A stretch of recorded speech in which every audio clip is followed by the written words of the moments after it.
Everything's so blurry, everyone's so fake, and everybody's empty, and everything is so messed up. Preoccupied without you, I cannot live at all. The whole world's around you, stumble and I crawl. You will be my someone, you could be my skin. Know that I protect you from only obscene. I wonder what you're doing, wonder where you are. The ocean's in between us, that's not very far. Can you take me all the way? Can you take it all away? When you're shoving in my face, this pain you gave to me. Can you take it all away? Can you take it all away? This pain you've done to me. Woo! What a way to start the show. Thank you, Jazz. You're welcome. Blurry, made famous by Puddle of Mud, of course, the one and only. And we're discussing a topic today on Talk to Terrence that is kind of blurry. It is education, and it's a very important conversation that we need to have. However, as Malaysians, we don't really know where to start. Now, I'm not going to be ambitious and say, today we'll find all the answers. We'll find that magic that we need to actually put everything into place, and then we can get rolling on the right foot forward. But what I am going to say is we're going to try and put everything on the table. From the Education Ministry's budget, which is always huge, to actually finding out what the pain points are with our 5 different streams. Yes, we do have 5 different streams in this country. If you're watching from abroad, we do have the national schools. We do have the national type schools, being, of course, Mandarin and Tamil schools. And we do have private schools, which are for the more affluent members of society. And on top of that, we have religious schools. So my argument has always been, and if you follow me on Twitter, you'll know that these 5 different streams produce 5 different types of Malaysians who then enter the workforce. Unity is something of an afterthought. And I'm wondering why we have these 5 systems to begin with, where did it all start, and how can we kind of build back stronger after the pandemic? A lot of issues, I know, but time to get started. We have a former Deputy Minister of Education on the show. We have a reformist in Professor Datuk Jails Yo, who is, of course, someone who says every education system sometimes needs a good walloping. And we have a pure educationist in Dr. Osman Talib on the program today. So we're going to pick apart these topics, but we cannot start without getting our bodies into shape first. Why do I say this? Well, it's simple, okay? That old adage, healthy body makes a healthy mind, is so true, and it's always true. It's never been untrue, no matter what you have heard out there on Twitter, on TikTok, or all those other platforms that advocate for being healthy at every size. Well, every size true, but every huge size untrue. And I've got someone on the program who speaks truth to power. He actually advocates for staying healthy and natural. We've got a TikTok superstar in SK Fit. Sarath Kumar will be on the show talking to us about fitness. We're going to be back on Talk to Terrence in deep conversation on these topics. So don't go anywhere. Stay right where you are.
Another classic by Just Jazz, Creed's Higher. Thank you very much, bro, for that. You're welcome.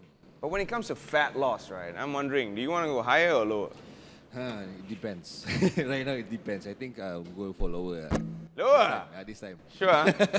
Okay, so he wants to go lower. I think that's in line with what most people want. We all want to go lower when it comes to fat content. However, what is fat? How do we get about it? And are there any myths that you have bought into already? Lock, stock, and barrel. So we're going to try to debunk some myths, talk a little bit about fitness, and also focus on the all-important topic of fat with my guest who's been doing his rounds on TikTok. He is SK Fit or Sarath Kumar. Welcome to the show, bro. Feel honored. Welcome, welcome. Now, he's not just somebody who does TikTok videos on fitness. He's got 10 years of experience in training. He runs his own gym. Yeah. And he even competed on stage. Yes. At a natural bodybuilding. Yes. You can't put the word natural in there. Yeah. It's a very important fact. Very important word. So it's a natural competition, which means no additives, no performance-enhancing drugs, and nothing of the sort, just doing it how nature intended. So how nature intended is where we want to go when it comes to fat loss. True. First, I want to get your thoughts on fat loss in general and the Malaysian diet. So in a Malaysian diet, yes, obviously the fact that people are really avoiding carbs is the main problem actually. Yes, obviously we have, all our diets are rich in carbs, but when it comes to protein, yes, that's where we have problem actually. If you look at a Western diet, they have high in protein diets actually. Steaks, a lot of diets are included with high protein diets. But when it comes to Malaysia, so let's say you're going to Mama restaurant, you just sit there, you want to order something to eat, you cannot find protein. It's very hard to find protein. China is high in carbs. I'm not saying that it's wrong to eat carbs, but the problem is comes when it comes to look for the protein. Actually, you can find the protein, but it's hidden inside the gravy. Chicken, you can get like maybe eggs. Obviously, it comes with a lot of excess calories as well. So what is this thing we're so scared of called fat? I know how it looks on our bodies, but what is it? Actually, fat, if in layman's term, I can give you, let's say for example, bank, So you have money, but when it comes to excess money, you can hold the money within yourself. So you have to deposit in your bank. Same goes to fat cell. Fat cell is like a bank where you have excess calorie in your body. So the body will store it in a fat cell for later use. For later use? Yes, that's the main function of the cell, and also some hormone production, stuff like that. So, but it never gets used, it's just there. Just stays there, that's the problem actually. So, is it true that we can convert this fat that's stored within our system into fuel? Yes, obviously, that's the main purpose of the fat cell actually. So when we are in, let's say throughout the day, we are burning more calories than what we are consuming, which means the fat will be used eventually. But the net balance must be, because we always store fat and always use fat actually. We don't use fat only once and then we stop there, no. It will always store and keep. So to keep it off from your body, we have to be in negative energy balance. So I think you kind of alluded to the secret behind fat loss. Yeah. It's about energy calories balance, in, calories out. So simple as that actually. It's very simple. If you consume less calorie than what you're using, that means you lose fat. Okay, so do you get any pushback or not from this healthy at every size, fat acceptance community? Okay, the fat acceptance, we have to accept the fact that our body, no matter how much you're working for, we still be constantly look different in certain age in our life. But we shouldn't be stopping ourselves from improving our health, which means we have to push our limit in strength, endurance, always, so that we will have much more easier. We will have less pain in the movement. You don't want to endure this chronic illness, obviously. So this one all you want to avoid. That means you have to keep on moving, pushing your limit. I think that's a very simple answer, and it's very politically correct. Anyone who's on the fat acceptance side of things, I know you can accept that answer. But here's where it gets a little iffy when it comes to TikTokers and YouTubers. There'll constantly be clickbait videos like, do this, burn fat fast. You can eventually see that actually. You can see lose fat in 14 days, lose fat in 7 days, lose fat in 1 month. These are the clickbaits, which means when you look for a video for fat loss, so you search for it and then you directly will click that. So it makes money for them. The click is money for them. So that is the main reason why they put like that. You will never lose 14 days. You will never lose your fat in 14 days, 30 days. Even in 12 weeks, you still will be just starting to see the result first. Eventually, you have to be more consistent, and eventually you lose the fat that you want to lose. So how long does it take? Sarath, come on, give us some good news here. So how long does it take? Okay, let's say it depends on the person, because there are a lot of variabilities like genetics, your environment, your health, your hormone profile. And his latest video has kind of got me interested because he's focused on the waist training industry. Yeah. So waist trainers, basically, they come in all shapes and forms, and everybody from people who've recently migrated to Australia, I think you know who she is, or he is, and everyone else in between has been promoting these waist trainers as the be-all, end-all, the solution that you want to get you in the shape of your life. So how true is that, Sarath? Tell us about these waist trainers. So when it comes to waist trainer, we have to look into the history of the corset. So what will this corset will do is it will compress your organs, your ribs, so that you be in that shape. Which means you never lose the fat in the first place. You are just compressing your organs and your ribs. Which means it will, if you do it in a very prolonged time, you might see some medical problem. Maybe you might have not proper bowel movement, shortness of breath, all this stuff might happen. So I think Jazz is taking off his waist trainer now. Are you taking off your... Well, it is a scary thought because those waist trainers, they encourage you to keep putting them on tighter and tighter, or buy a new waist trainer. Yeah, obviously. So that's really scary. I mean, the industry is getting larger, and anybody is trying to be a kind of this network marketer is promoting a waist trainer. So here is the quick word from Sarath, an expert who knows what he's talking about. There are no shortcuts. Are there any shortcuts? No, there's definitely no shortcuts. You will have to control your food. You will eventually have to work out somehow. So on the other end, there are also fitness gurus promoting fat burners and visceral fat detox tea and things of the sort. Do those work? So no, to be exactly, no. Actually, you don't need to take detox tea. Actually, your body does the detox. We have kidney. We have all the system that filtration system in our body itself to detox our body. So you don't need to drink a specific drink for you to detox. So why people look, so yes, it is true when you drink a specific the detox tea, you will lose weight. The thing that you lose is the water weight. It's not, so the first thing that you lose is the water weight. So eventually you will drink back with the water, so you'll gain back the water weight itself. So you don't lose the fat, you're just losing the water weight. He's just dropping them troop bombs and they'll be heavier than his biceps. So where can they find you on TikTok, Sarath? You can follow me in TikTok, Coach SK, and also I have Instagram as well, Coach SKFit05. So you can find me there as well. And if you're in Klang, drop by the gym. Yeah, sure, and, no problem. Throw around some weights with Sarath. Thank you very much for being on the program, bro. No problem. It's been a pleasure talking to you, and I hope that you have got something out of that discussion. It's not an easy journey. It's definitely a process that you have to keep doing, and over time, you will see results. You just got to stay committed. Commitment is how you get started. Consistency is what gets you there. So we're going to take a quick break, and when we come back, we'll unravel that all too familiar topic of education. It's back on the table today with our guests in the house. Don't go anywhere. Talk to Terrence. We'll be right back after this.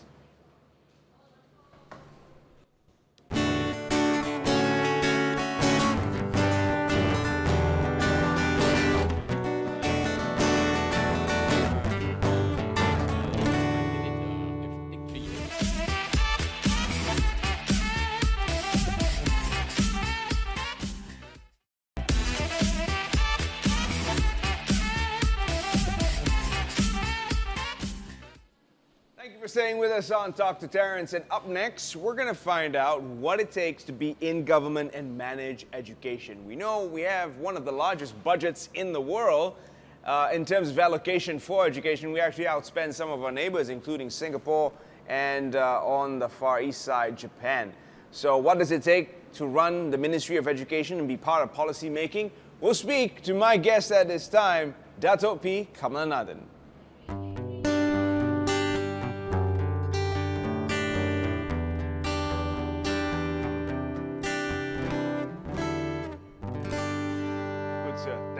very talking much to for joining Terrence us now. on the program.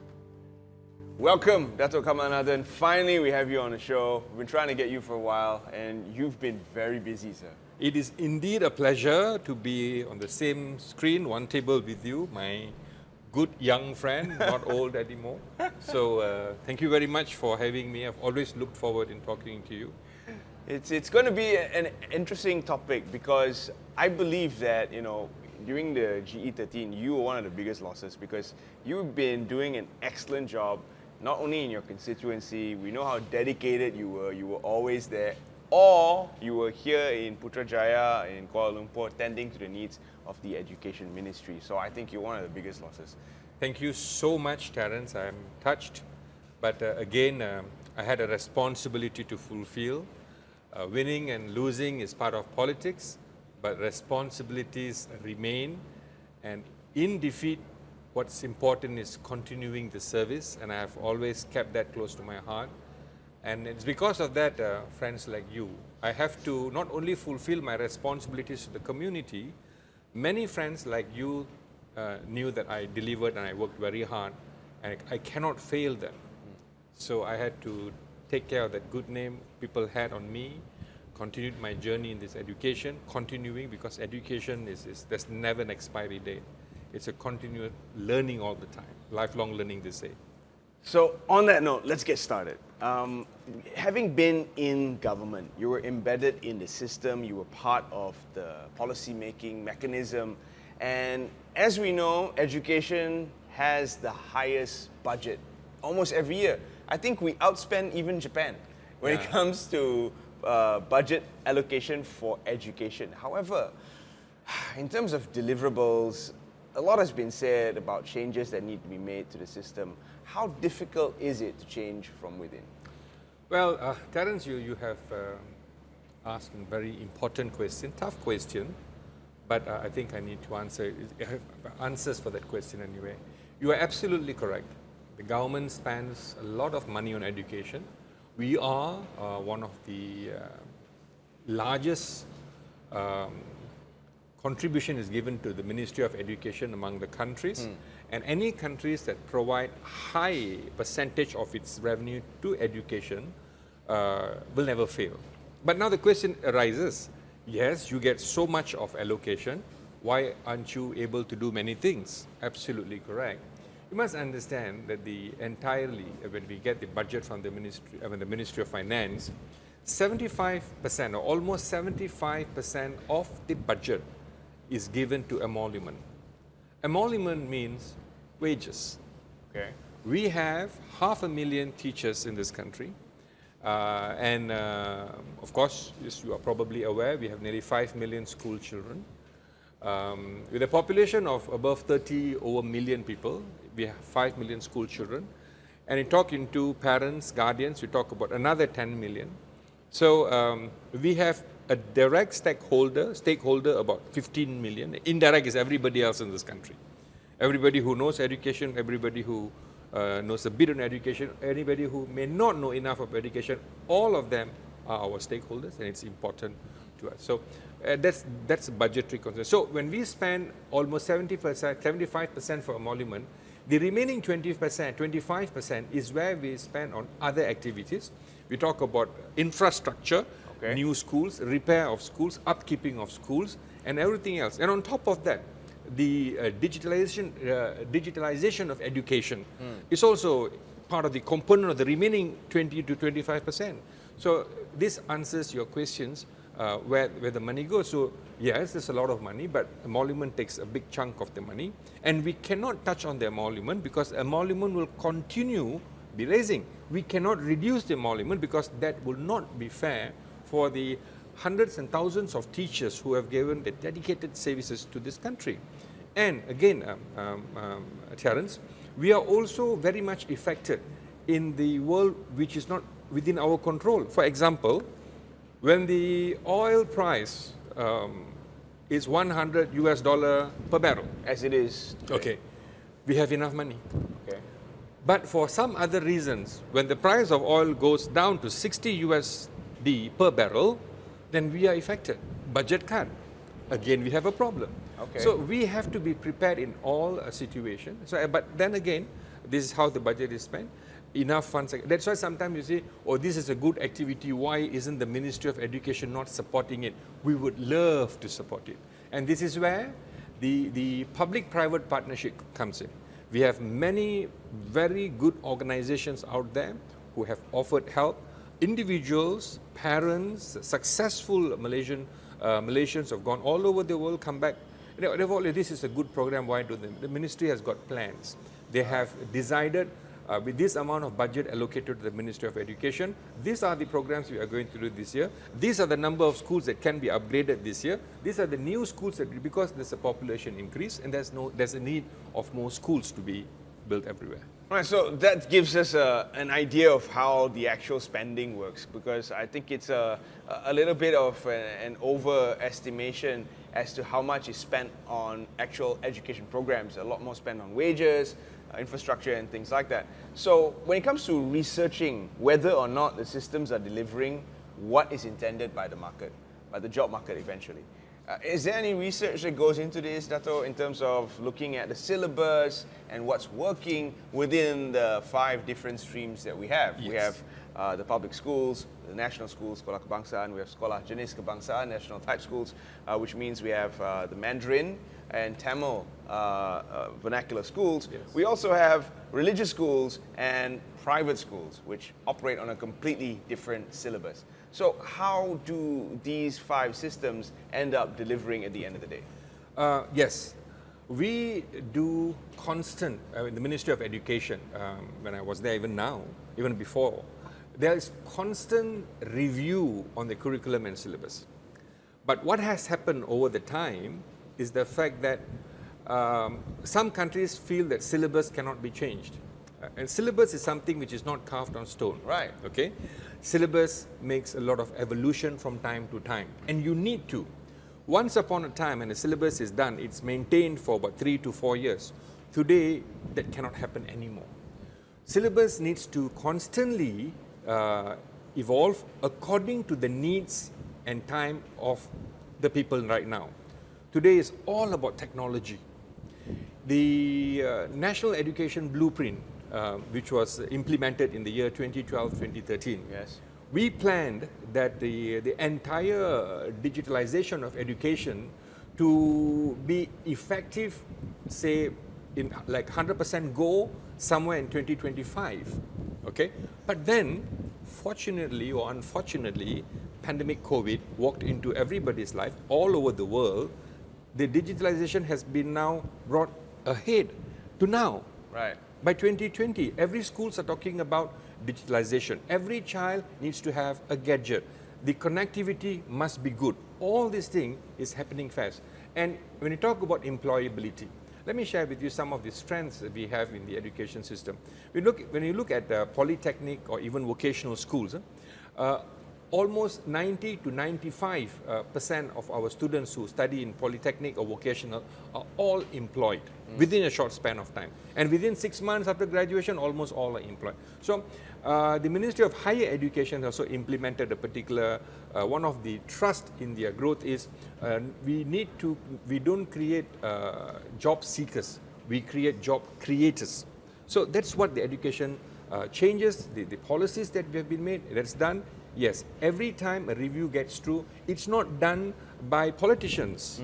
It is done by teachers.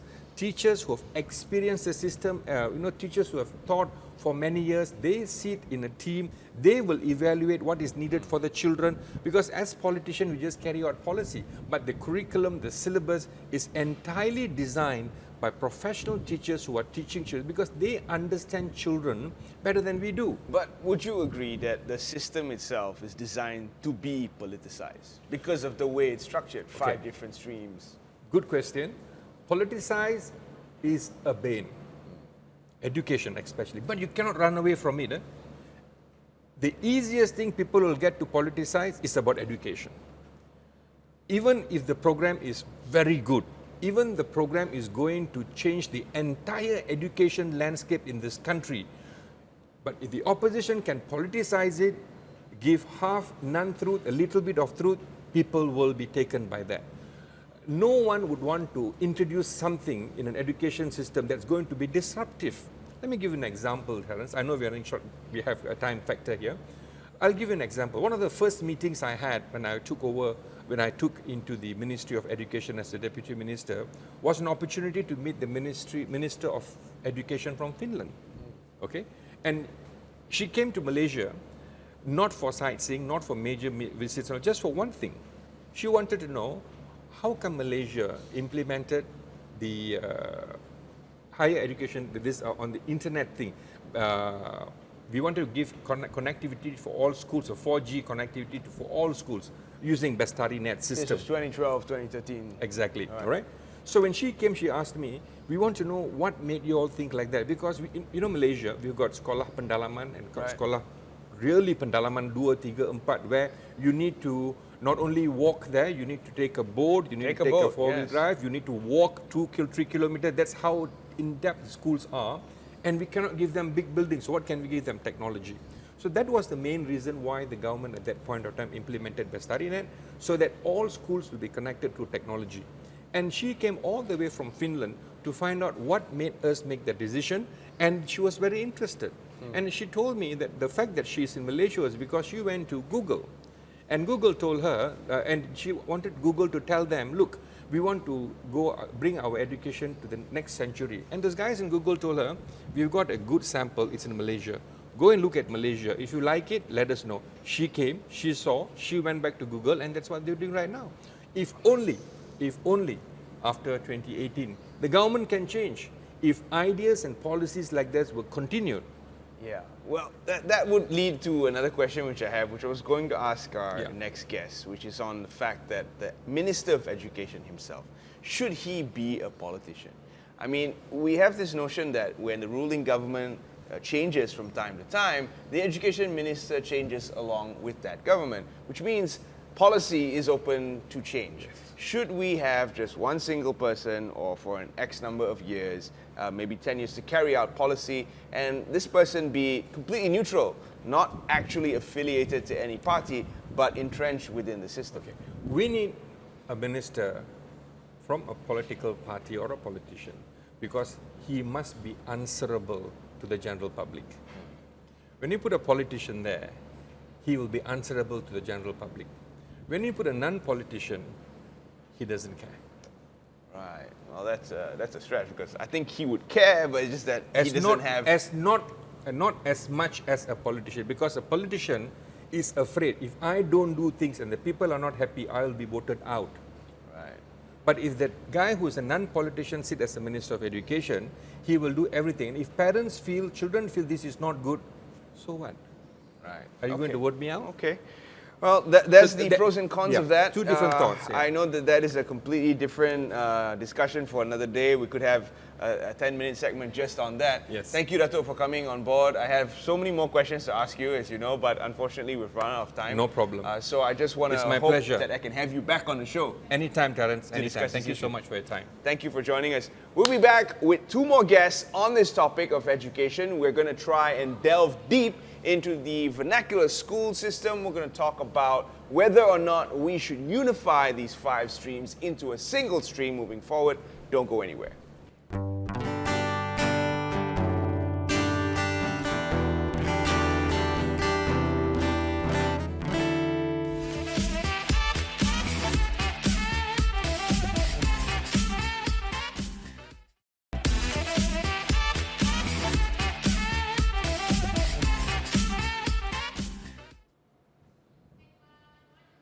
Welcome back to Talk to Terrence, and thank you for staying with us. Up next, we have the author of Out of Whack, Why Professor Dato' Jails thinks some education systems need a good walloping. So it'll be a slightly different perspective from what you heard in our earlier conversation with Dato' Kamalanadan.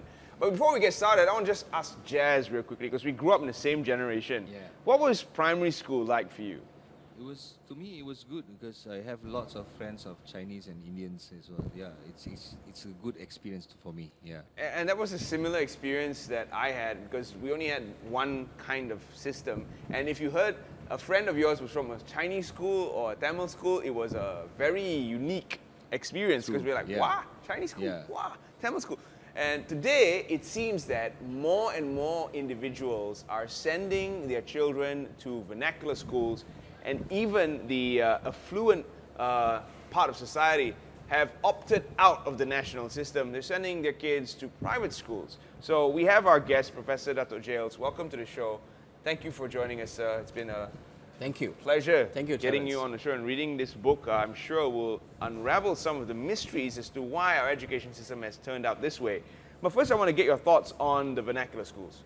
Why has the popularity of the Chinese vernacular schools especially increased? Because the Tamil vernacular schools are still 100% Indian. But the Chinese schools have seen an increase of over 20% of the student population being from non-Chinese backgrounds. I think the most important thing is that parents are feeling that the importance of the Mandarin language, and looking at the economic growth in China, the language itself has become important. Yeah? And second thing, I think the many Chinese schools have the perception and has been seen to prove that they are very good in teaching subjects in STEM. That is particularly in engineering, mathematics, and science. The methodology engaged by such Chinese schools seems to be proven to be very effective in producing the technical skills and the skills that are needed But they're for using maths the and same science. curriculum, Dr. Jails. What's different? Yeah, I think it's the methodology of teaching. It's the way that the Chinese education systems, the teachers are trained to teach them by rote learning, although it is not advisable. The discipline that they put in, a lot of practice needed. If you take the Chinese school, if they need to write a Chinese character, for example, war, in English it's just I, but it has a number of 20 over strokes, and the students have to practice constantly just to write one character. Wow. And that means practice makes perfect. Yeah, and that's why I think the parents begin to see that there are more practice happening in Chinese vernacular school than the rest. So even from the basic of learning the language, such soft skills are already ingrained into the student. Practice makes perfect, and this is something that's very basic. It's kind of inherent, we should think, but nevertheless, in young minds, it needs to be drilled in. And I think that's your point, that Chinese schools do a better job of this. But why have our national schools ended up this way, and what is the consequence? Because you are someone who's heavily involved in the tertiary system. When it comes to intake, what is the consequence of not getting our act right in primary and secondary for the tertiary institutions? Because they have now got this task of taking these young minds, molding them, getting them job ready. But what if you don't get the job done in primary and secondary? I think there is always this thinking that no matter how technology has advanced, no matter what we produce, but this saying that rubbish in, rubbish out is true. So whatever you palm in that is rubbish, you come out the rubbish. So you turn up garbage. But having said so, I'm quite critical of what is happening in our education system, in the primary and secondary school system. Much has been debated on, are we preparing them with the right thinking, with the right language, with the right skills that enable them to go into tertiary education, where they go into university, whether it's polytechnic, community college, public university, private universities, locally or overseas. The question is, I don't think we are doing enough. When we say we are not doing enough, we are stuck. And I have been saying this for years, that we still maintain a 6 years primary and a 5 years secondary and 2 years. This education system we inherited from the West, from the colonization of the Western. Why is it that as Malaysians, after 60 years or 60 over years of independence, having changed so many ministers of education, we can't do something about even the number of years that people must be in primary school and secondary school? That's one. Second, of course, the curriculum has been changed as what we heard. Many education plans have evolved, but the implementation of it, for now, as we are saying, we still cannot decide whether maths and English should be taught in Bahasa Melayu, Bahasa Malaysia, or English. That is a question. So when you come to tertiary education and you come to us, these kids that we have, they may produce good results in SPM, STPM because of the system, but they feel lost in that matriculation years. And lecturers who are handling the tertiary education system find that it's so difficult for them to fit it. the use of the English language in private sector, the thinking of 3 years that you must be recognized by employable graduates. There are many factors. If this has not been addressed at primary and secondary school curriculum, which I thought and which we have been hoping that the government is doing so, but over the years we know that there are so many political changes and many policies have not been implemented, although the blueprint is there. So we are lost. So it's implementation, they've got some great plans, but it's just putting it into practice is your main critique. So with critique, I think it's fair to ask, what kind of reforms have you suggested? You've got this book out with a foreword from Tun Mahathir, quite a heavy foreword there. That's just going to add a lot of weight to this book. I feel the weight, even though it is a very easy read. But tell me, what kinds of reforms have you put forward for the system? Yeah, I think one of the things that I have always been suggesting is we really need to look into training teachers. Yeah, teachers at primary school, secondary school, even at universities. They are not just to put into the system because they cannot find a better job than in Malaysia than teaching.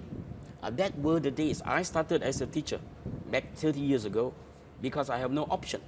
Because the public university rejected me for a medical degree due to the quota. And I think this is still happening. So if someone chooses teaching as the only last priority, you never produce good teachers, whether you like it. On the other side, are teachers overburdened and underappreciated? Yes, that is for sure. All right, but because we are trying to do so much things pleasing the public, and the politicians have the way of trying to win whatever they want to win, the popularity. So we put a lot of things to the teachers, and they are not teaching.